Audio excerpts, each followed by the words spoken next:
तो हेलो बच्चों, welcome back YouTube channel जित अकेडमी 9 पे। तो सभी को स्वागत है हमारे इस प्लेटफॉर्म पे जित अकेडमी 9 पे। तो सभी मालिक साहब बताइएगा आप लोग कैसे हैं।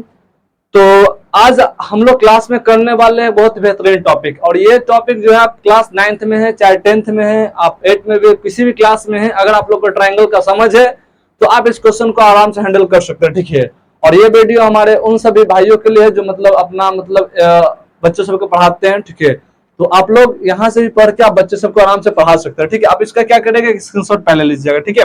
चलिए, आप लोग स्क्रीनशॉट ले लिए होंगे। अब हम लोग क्लास करने वाले हैं ये भैया, ये कौन सा टॉपिक है, क्या जरूरी है, क्या बोर्ड एग्जाम को लेकर 2027 को लेकर। तो छोटे बहुत ज्यादा जरूरी है, ये नेक्स्ट बार आपका आएगा। अगर नहीं आएगा ना तो आप भर हमको आप सुना के जाइएगा भजन, ठीक है। ये आपको क्वेश्चन आएगा 27 में। रीजन बता रहे, रीजन समझो। रीजन इसलिए बोल रहे हैं ना कि 2000 जो पिछला एग्जाम जो हुआ था तो उसमें क्या होता है ना कि पाइथागोरस थ्योरम पूछ दिया था, ठीक है। तो नेक्स्ट बार फिक्स है कि थेल्स थ्योरम पूछेगा तो पूछेगा, ठीक है। तो चलिए हम लोग क्लास को कंटिन्यू करते हैं। और एक मजे की बात बताएं, ये सवाल जब हम एग्जाम दे रहे थे ना, आपको तो पता है मेरा 64 नंबर है मैथ में, तो जिस टाइम हम एग्जाम दे रहे थे तो उस टाइम सवाल खुद से हमसे नहीं बना था सवाल, ठीक है। लेकिन कोई बात ना, अब बन जाता है, अब बन भी जाता है, बच्चा से बनवा भी देते हैं, बच्चा का 96 नंबर भी आ जाता है। तो मेरा 64 का भी स्कोर खत्म हो गया, मेरा खुद का कितना नंबर हो गया 96, ठीक है। तो वो सारी बातें क्लास के बाद भी होती रहेगी, ठीक है। चलो देखो, तो हम लोग क्लास 10th ट्रायंगल चैप्टर में पढ़ना है, चैप्टर नंबर 6.2 में क्या हम लोग थेल्स प्रमेय को सिद्ध करें। थेल्स प्रमेय को सिद्ध करें, या तो इस तरह से क्वेश्चन लिखा चला है कि थेल्स प्रमेय को सिद्ध करें, या फिर आपको देखने को मिलेगा क्या चीज, अच्छा थेल्स प्रमेय को सिद्ध करें, या तो ये लिखा मिल जाए। और जानते हैं सीबीएसई बोर्ड वाला बच्चा इसको बीपीटी बोलता है। क्या बोलता है? पीपीटी नहीं, बीपीटी। बीपीटी का मतलब होता है बेसिक प्रोपोर्शनैलिटी थ्योरम।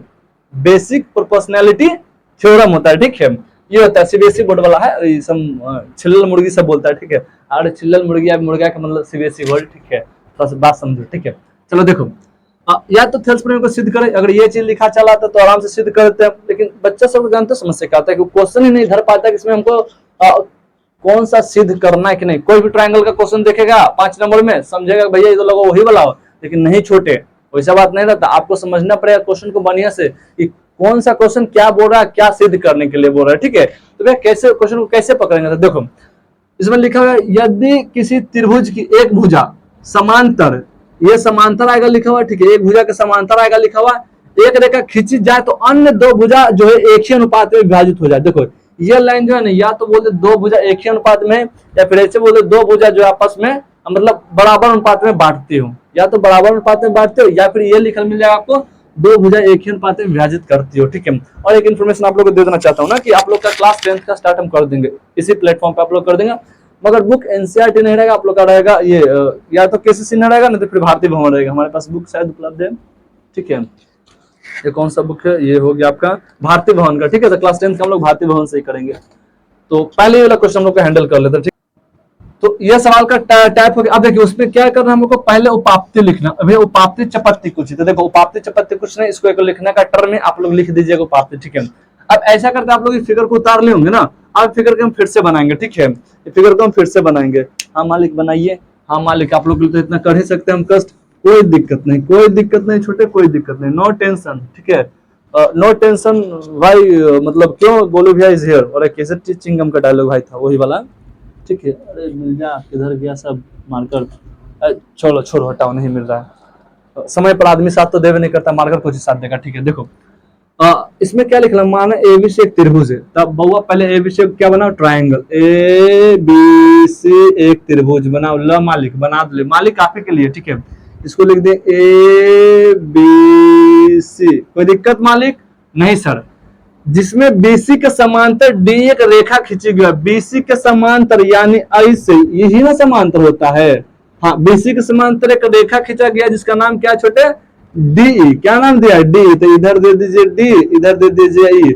अच्छा दिखता है बच्चा का सवाल आता है भैया कि इधर ई दे दिए, इधर डी दे दिए, कोई दिक्कत ना छोटे, कोई दिक्कत ना हो। देख हम छोटा छोटा बात बताओ, क्या कि ऑफलाइन में बच्चा बहुत सारा सवाल पूछता है, ठीक है। चलो कोई बात नहीं। रेखा खींची गई जो ए बी और एसी को क्रमशः, ए बी और एसी को क्रमशः डी और ई पर मिलाती है। देखो ए बी और एसी को क्रमशः डी और ई पर मिलाती है, यानी ए बी जो है ए बी पर डी होना चाहिए और एसी पर क्या होना चाहिए, ई होना चाहिए। तो देखिए एसी पर क्या दे दे ई, तो ये चीज अगर मान लीजिए इसको चेंज करिएगा ना, तो ये आपको टर्म यहाँ पर चेंज करके लिखना पड़ेगा, ठीक है। अब हमको इसमें क्या देखना, अब आपको ये चीज याद रखना पड़ेगा ना कि आपको सिद्ध करना क्या है, ये चीज आपको ध्यान में रखना पड़ेगा, ठीक है। और लास्ट में रुके रहिएगा, लास्ट में एकदम ट्रिक बता देगा ना, ताकि आप तुरंत इसको मतलब सॉल्व कर लीजिएगा, ठीक है, आराम से कर लीजिएगा। देखिए सिद्ध करना है कि AD बटे BD बराबर में AE बटे EC है कि नहीं है, ठीक है, हमको ये प्रूफ करना है। 1 मिनट थोड़ा सा देख लेते वीडियो कि क्या है कंडीशन वीडियो का, ठीक है। अरे बिल्कुल सही है, ठीक है। देखो ये हो गया, तो अब यहाँ से क्या क्या हो गया, अब यहाँ से हमको करना है रचना। रचना को इंग्लिश बोलते हैं कंस्ट्रक्शन, ठीक है। यानी कहने को इसका थोड़ा सा नीपा पोती करेंगे। जैसे महिला लोग सॉरी लड़की लोग सॉरी दीदी लोग जितना है सब शादी फंक्शन जाते हैं कैसे अपना रचना करते हैं, कंस्ट्रक्शन करते हैं, 100 ग्राम इन्ने मार लेते हैं, तो व्हाइट सीमेंट बिरला वाला 100 ग्राम इन्ने कर लेती है, और जो भी रहे वही सब बात है, ठीक है। तो इसमें क्या करेंगे, हम रचना करेंगे, ठीक है। तो इसमें रचना क्या करना है, इसमें थोड़ा सा मेकअप, इसका थोड़ा सा डिजाइन बनाएंगे। क्या बोला, देखो बी को ई से तथा डी को सी से मिलाने पर, तो पहले मिलाइए, बी को किससे मिलाना है, मालिक बी को ई से मिलाना है, सर बी को ई से मिलाना है, मिला दिली, कोई दिक्कत वाली बात तो भैया नहीं। और डी को सी से, और डी को किससे मिलाना है, सी से, तो ये डी को सी से मिला दे, कोई दिक्कत, तो बोले भैया नहीं। चलो बहुत बढ़िया। अब लिखा EN लंब EB, देखो ये जो सिंबल है ना ये, अरे ये तो टी होता है लेकिन उल्टा हो जाएगा, तो इस बताता है लंब को, किसको बताता है, लंब के। जैसे कैसे बोले थे, ई हो गया 8, तो खड़ी है तो 8 है, जैसे सूत्र लेते कुछ बनता है इनफाइनाइट, उसी तरह से खड़ी है तो टी और उल्टा हो तो बनता है लंब, क्या बनता है, लंब। तो EN लंब EB, EN लंब EB का मतलब क्या हो रहा है ना, कुछ देखिए यहाँ से वो ऑल लाइन ड्रॉ करिए, ठीक है, इस तरह से डॉट डॉट करके, ठीक है। यहाँ बना दीजिए, यहाँ बना दीजिए, क्या बना दीजिए, यहाँ बना दीजिए n, क्या बना दीजिए EN, यहाँ बना दीजिए क्या n बना दीजिए, ठीक है, यहाँ क्या बना दीजिए n। अब इधर से भी क्या करिए, डॉट डॉट इधर से ले जाए, इधर से ले जाए, इधर से ले जाए, यहाँ क्या बना दीजिए, m बना दीजिए, क्या बना दीजिए, m बना दीजिए, बना दिए, कोई दिक्कत नहीं। यही लिखे EN लंब EB, यानी EN जो है लंब किस पे, AB पर, ये आपको लिखना पड़ेगा, ये पूरा AB पर क्या है, लंब है, ठीक है। उसके बाद तथा DM लंब AC, DM किस पर लंब है, DM जो लंब हो जाएगा, DM पूरा किस पर लंब हो जाएगा, AC पर, ठीक है। यहाँ कोई दिक्कत, तो बोले भैया नहीं। चलो बहुत बढ़िया। अब जो हम लोग समझना है यहीं से समझना है, ठीक है। यहाँ से क्या समझना, हम लोग को देखना, देखिए क्या करना है। आप लोग अगर ये साइड वाला समझ जाते हैं यहाँ तक, समीकरण 3 तक, तो बाकी आराम से इधर फोटो कॉपी है, ठीक है। इसमें बस यही चीज खासियत है ना कि आधा समझे, आधा आपसे खुद बन जाएगा, ठीक है, आधा आप खुद बना लीजिएगा। देखिए तो त्रिभुज AD का क्षेत्रफल का फॉर्मूला निकालेंगे, यानी पहले इसका एरिया निकालेंगे, ADE, तो फॉर्मूला होता है 1/2 into base into height, 1/2 into base into height, ठीक है। देखिए हम लोग त्रिभुज जब निकालते हैं तो त्रिभुज का बहुत सारा फॉर्मूला होता है एरिया निकालने का, लेकिन एक ए भी होता है एरिया निकालने का, 1/2 बेस इंटू हाइट। भैया यही फॉर्मूला काहे लगाते हैं, तो देखो यहाँ पर बताना चाहते हैं। देखो अगर थोड़ा सा बढ़िया से समझोगे ना, तो अगर इसका एरिया निकालेंगे ना, तो क्या था कि जब मान लो ये एरिया है, ठीक है, ये क्या हो गया, ट्राइंगल हो गया ABC। अगर इसका निकालना एरिया तो अपने से यहाँ को परपेंडिकुलर हाइट खींच दो, ठीक है, यहाँ क्या खींच दो, हाइट खींच दो। अब इसका हमको निकालना है, क्या निकालना है इसका एरिया, तो क्या कर देना, अब बन गया राइट एंगल ट्रायंगल, ठीक है, राइट एंगल ट्रायंगल बन गया ना। तो इसका फॉर्मूला क्या होता है, 1/2 इंटू बेस इंटू हाइट, इसका निकाल लीजिए, इसका निकाल लीजिए, दोनों को जोड़ दीजिएगा तो एरिया निकल जाता है ना। तो इसी तरह से निकालना होता है, ठीक है, इसलिए लगा तो 1/2 इंटू बेस इंटू हाइट। तो भैया 1/2 इंटू, अब बेस हाइट कौन होता है, तो देखिए बताते कुछ होता है। यहाँ पर क्या होता है ना कि 1/2 हो गया गुना, अब देखिए तो बेस क्या होता है, आधार, आधार होता है मेरा AD, आधार कौन हो गया AD। देखिए ई जो है ना, ई मेरा लंब होता है, क्या होता है, लंब होता है, जिसपे खड़ी वो क्या होता है, आधार होता है। जिससे अगर बात बोलेंगे तो ये मेरा BC हो जाएगा आधार, और ई जो हो जाएगा, मान इसका O नाम देंगे तो वो मेरा हो जाएगा लंब। तो जिसपे खड़ी रहते हैं वो आधार, जो खड़ी है वो लंब। जैसे हम लोग के मकान कौची पर खड़े, जमीन पर, तो जमीन आधार और मकान लंब, कोई दिक्कत नहीं भैया, ठीक है। उसी तरह से देखो तो यहाँ लिखना है AD, क्या लिखना है, आधार क्या हो गया, AD, लंब क्या हो गया EN, तो AD गुना EN, ठीक है। अब उसके बाद क्या करते, देखिए फिर हो गया, अब क्या निकालते हैं एरिया, अब ऊपर वाला एरिया निकालेंगे, अब इसका एरिया निकालेंगे, DBE का निकालेंगे, DBE का निकालेंगे, तो निकालिए भैया, कोई दिक्कत नहीं। तो अगेन यानी पुनः त्रिभुज DBE का क्षेत्रफल 1/2 इंटू बेस इंटू हाइट, यानी 1/2 इंटू आधार गुना ऊंचाई। देखिए 1/2, अब आधार कौन है भैया, आधार आधार आधार आधार कौन है, तो देखिए यहाँ पर अगर देखें ना बढ़िया से, तो यहाँ पर अगर बढ़िया से देखें तो हो जाए BD, आधार को हो जाए BD। ये जो BD है ना, किधर गया किधर गया किधर गया, ये BD क्या हो गया मेरा, आधार हो जाएगा, BD क्या हो जाएगा मेरा, आधार हो जाएगा, BD क्या होगा, आधार हो गया। जब मेरा BD हो जाता ना, ये क्या होता है, आधार होता है, ये क्या होता है मेरा BD आधार होता है। हाइट कौन होता है, ये होता है, तो मेरा BD हो जाएगा आधार, हाइट क्या हो जाएगा EN। बच्चा को यही समझने में मुश्किल होता है, कुछ नहीं, देखो तुरंत समझाते। देखो क्या होता है ना, कभी कभी कि मान लेते हैं ट्रायंगल बनाते हैं ना, क्या बना, ये ट्रायंगल बनाए, ठीक है, तो कभी कभी इसका हाइट निकालने वाला होता है, तो क्या होता है ना, कभी कभी इसका अगर मतलब निकालना रहे ना त्रिभुज का क्षेत्रफल, तो ऐसे भी होता है, मान लेते बना लेते कौन त्रिभुज, एक त्रिभुज बना लेते इस टाइप का, ठीक है। तो क्या होता है कि हम लोग कभी कभी ना कि इसका बाहर करके ना हाइट हम बाहर भी मेजरमेंट कर लेते, ठीक है। बाहर भी इसका क्या कर लेते, अगर मान लेते इस तरह से बनाते, इस तरह से बना लेते, ठीक है, और मान लेते इस तरह से त्रिभुज बनाए, अधिक कोण का त्रिभुज बना दे, ठीक है। तो क्या होता है ना, कभी कभी हम हाइट ऐसे भी लेके बना लेते हैं, ठीक है। हाइट ऐसे भी करके हम लोग क्या करते हैं, बना लेते हैं। कैसे बनाते हैं, देखिए मान लेते हैं अधिक कोण बनाते हैं, क्या बना लेते हैं, अधिक कोण, जैसे ये अरे अधिक कोण भाई, अधिक कोण कैसे बनाए, ऐसे बने अधिक कोण, देखिए ऐसे करके, ऐसे ये ऐसे, ये हो गया अधिक कोण, कौन हो गया अधिक कोण। तो अगर इसका एरिया हमको निकालना है तो हम हाइट हम लोग यहाँ भी मेजरमेंट कर सकते हैं, वही यहीं पे है फिगर, देखो इसको बनने से देखो तो डी बी ई का देखेगा तो ट्राइंगल है, डी बी ई, आई जो बाहर में ना यही कोई चीज काम कर रहा है, हाइट के काम कर रहा है, ठीक है। तो यही जो बाहर निकला है ना, ई एन हाइट के काम करता है, तो बी डी में आधा हो जाता है, ई एन क्या हो जाता है मेरा हाइट हो जाता है। तो आप लोग थोड़ा सा यहाँ समझ जाइएगा, हो जाएगा, कोई दिक्कत वाली बात नहीं। जैसे समीकरण 1 और 2 मिलता है इसको क्या कर दीजिए, भाग कर दीजिए। तो समीकरण 1 एवं 2 को भाग करने पड़ता है, 1 और 2 को क्या कर दिए, भाग, बराबर में समीकरण 1 क्या था, तो 1/2 गुना एडी गुना ई एन, बटे में 1/2 गुना बीडी गुना ई एन, ठीक है। तो यहाँ से क्या होगा, 1/2 से 1/2 कैंसिल आउट, ई एन से ई एन कैंसिल आउट, ऊपर में एडी और नीचे में बीडी, तो बन गया एडी बटे बीडी, एडी बटे बीडी, समीकरण 3, समीकरण 3, समीकरण 3। ये आवाज क्या कर रहा है, सॉरी, चलिए समीकरण 3।